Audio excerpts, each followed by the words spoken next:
आप देख रहे हैं सिटी न्यूज झारखंड।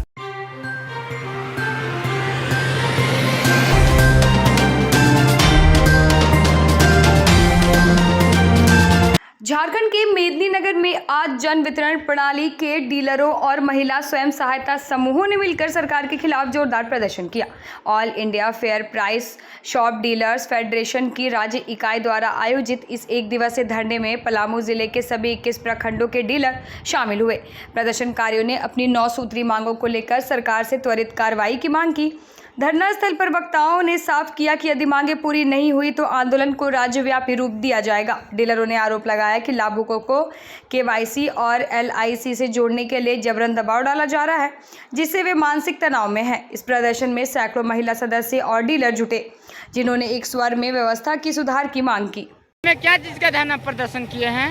आज हम अपनी 9 सूत्री मांगों के समर्थन में 1 अगस्त 2025 को सरकार से मांग के लिए एक दिवसीय धरना का कार्यक्रम रखे हैं। बंद करवाइए ना। एकजुटता के साथ इसमें हमारे पूरे पलामू जिला के महिला समूह, स्वयं सहायता समूह की महिलाएं एवं विक्रेता सभी उपस्थित होकर एकजुटता के साथ अपनी 9 सूत्री मांगों के लिए धरना स्थल पर बैठे हुए हैं और सरकार से मांग करते हैं कि हमारा कमीशन का भुगतान, सर्वर की समस्या, 4G मशीन का उपलब्धता प्लस केवाईसी जो मुफ्त में दबाव डालकर करा रहे हैं और उसके लिए धमकी देते हैं उसको वापस ले और उसकी जिम्मेवारी लाभुक और एलआईसी को दे।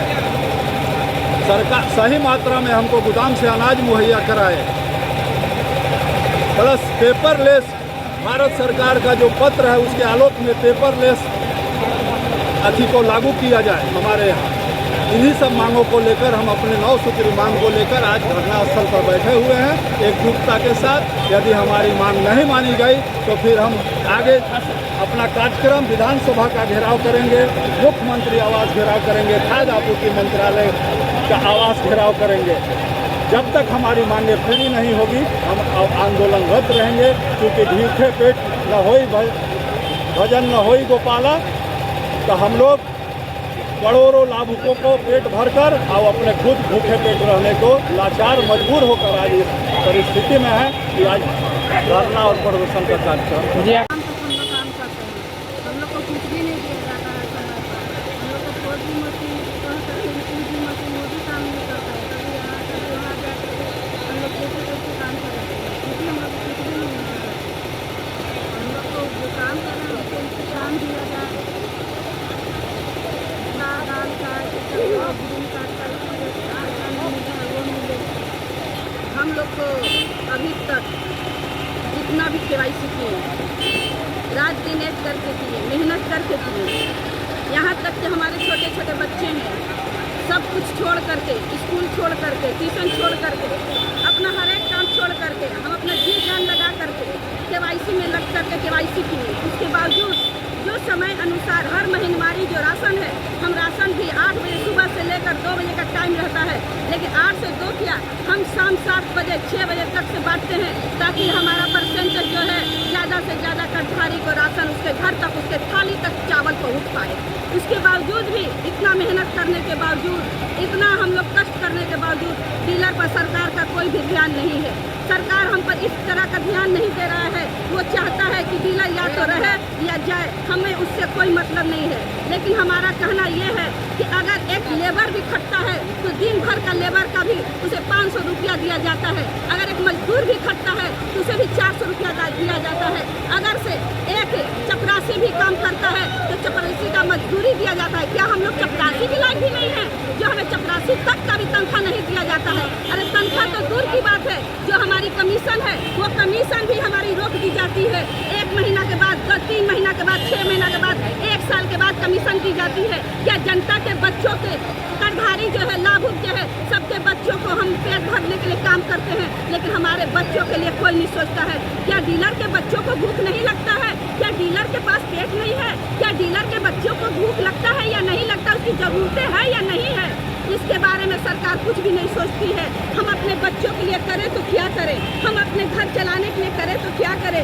जिस तो जैसे कैसे कैसे करके राशन बांट लेते हैं, लेकिन महिला समूह के ऊपर घर का भी दबाव रहता है, सास का दबाव रहता है, घर का कामों का भी दबाव रहता है। हम लोग सारा अपना काम पूरा करते हुए भी अपना हर काम फर्ज निभाते हैं कि हमें अपने गरीबों भाइयों के साथ, हमें अपने लाभुकों के साथ ईमानदारी बरतनी है और उन्हें हर हाल में समय पर राशन देना है।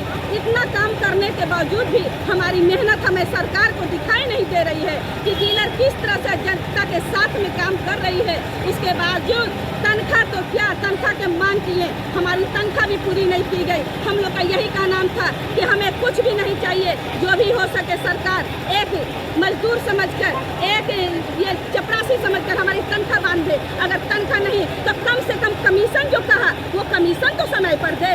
तनख्वाह तो दूर की बात है, हमारी कमीशन भी रोक दी गई है। अब इसी हालात में बताइए हम करें तो क्या करें? इस डीलर को, इस वार्ड को, इस संस्था को चलाएं तो कैसे चलाएं? हमारी मांगे पूरी नहीं की जा रही है। ऊपर से लोड ये भी रहता है कि ई पोस्ट मशीन हमें दे दी गई है कि ई पोस्ट मशीन से हमें राशन बांटना है। ई पोस्ट मशीन को जब हम खोलते हैं और लाभुक को बुलाकर राशन देते हैं तो मालूम चलता है कि सर्वर और नेटवर्क दोनों ही फेल है। सर्वर नेटवर्क फेल होने के बावजूद हम इस दरवाजे से उस दरवाजे, दूसरे के छत पर चढ़कर सर्वर को पकड़ने की कोशिश करते हैं।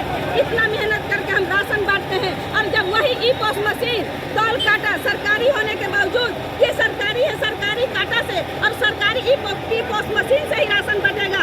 इतना बांटने के बावजूद जब वो बिगड़ता है तो हम पर थोप दिया जाता है कि उसे जाकर अपने घर के पॉकेट के पैसों से बनवाया जाए। जब हम लोग बनवाने जाते हैं तो वहाँ पर क्या मालूम चलता है कि 2000, 2500, 3000 का ई पोस्ट मशीन में और टोल काटे में खर्चा आता है, वो हमें अपने घर से प्राइवेट पैसे से भरा जाता है। मेरा कहना ये है कि जब सरकारी मशीन है और जब ई पोस्ट मशीन सरकारी है और बांटना चाहिए उसी से, तो जब बिगड़ता है तो सरकारी पैसे से ही ई पोस्ट मशीन और टोल काटा को बनाया जाए। यही मेरी मांगे है, यही मेरी कहना है, क्योंकि गरीब को ना तो तनख्वाह मिलती है, ना कमीशन समय पर मिलता है और सरकारी चीज को बनाने का काम, बनाने का बोझ डीलर पर डाल दिया जाता है। हम अपने सरकार से यही निवेदन कर रहे हैं कि जेंट्स के साथ में महिला समूह को भी जिस तरह से आपने वार्ड दिया है, जन वितरण की दुकानें दी हैं, तो महिला समूह पर ध्यान दिया जाए। साथ में हमारे भाई जेंट्स डीलर भाइयों पर भी ध्यान दिया जाए। हमारी जो मांगे है पूरी की जाए। आखिर हम गरीब करें तो क्या करें?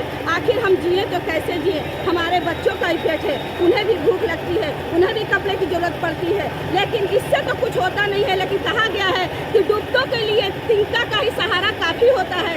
वही एक सहारा है, अगर हल्का फुल्का वो भी हमें मिल जाती है तो उससे भी हमारा बहुत काम निकल जाता है।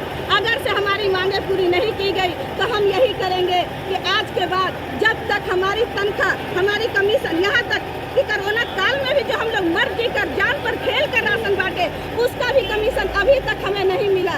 हमारी वो भी कोरोना काल वाला भी कमीशन हमें चाहिए और जब तक हमारी कोरोना काल वाली और अभी वाली कमीशन नहीं मिलेगी तो को हमेशा के लिए नहीं रखेंगे और अपनी दुकानें पर ताला मार देंगे।